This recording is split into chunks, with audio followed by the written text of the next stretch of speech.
சாய்ராம், நான் இன்னைக்கு ஒரு கதை சொல்ல போகிறேன். இந்த கதை பேர் என்னதுன்னா ஃபீலிங் ஆன் டிசைர். ஆசைக்கு ஒரு வரப்புக்கோல் வேணும். ஒரு வயசான தாத்தா நடந்து போயிட்டு இருந்தாராம். நடந்து போயிட்டு ரொம்ப டயர்டாக இருக்கே.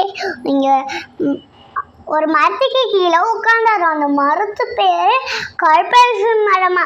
உடனே உட்காந்துட்டு ரொம்ப தாகமாக இருக்கே, இங்கே ஒரு ஜூஸ் இருந்தால் நல்லா இருக்குமேன்னு அப்படின்னு யோசிச்சாராம். கடைசியில் ஒரு ஜூஸ் வந்துருச்சான்.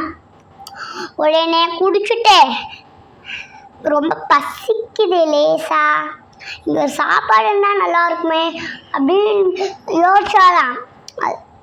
அதுக்கப்புறமா ஒரு தட்டு நிறையா சாம்பார், பொரியல், ரசம், அப்பளம், சாப்பாடு இதெல்லாம் வந்துருச்சான். உடனே சாப்பிட்டுட்டு லேசாக தூக்கம் வருது, இங்கே ஒரு கட்டியில் இருந்தால் நல்லா இருப்பேன்னு அப்படின்னு யோசிச்சாராம். கடைசியில் ஒரு கட்டியில் வந்துருச்சான்.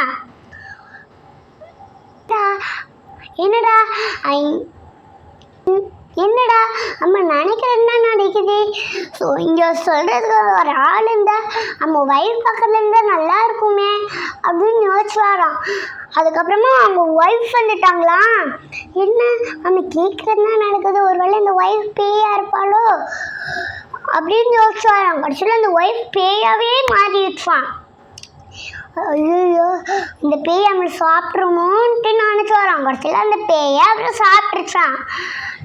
நிறைய ஆசைப்படக்கூடாது, நிறைய ஆசைப்பட்டோம் நெகட்டிவாக போய் முடிஞ்சிடும்.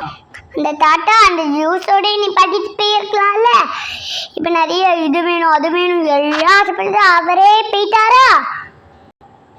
தேவைக்கு மட்டும்தான் ஆசைப்படணும். நிறைய ஆசைப்பட்டோன்னா அது நெகட்டிவாக போய் முடிஞ்சிடும். எக்ஸ்ட்ரா திங்ஸு, ட்ரெஸ் இதெல்லாம் இருந்ததுன்னா இல்லாதவங்களுக்கு கொடுக்கணும்.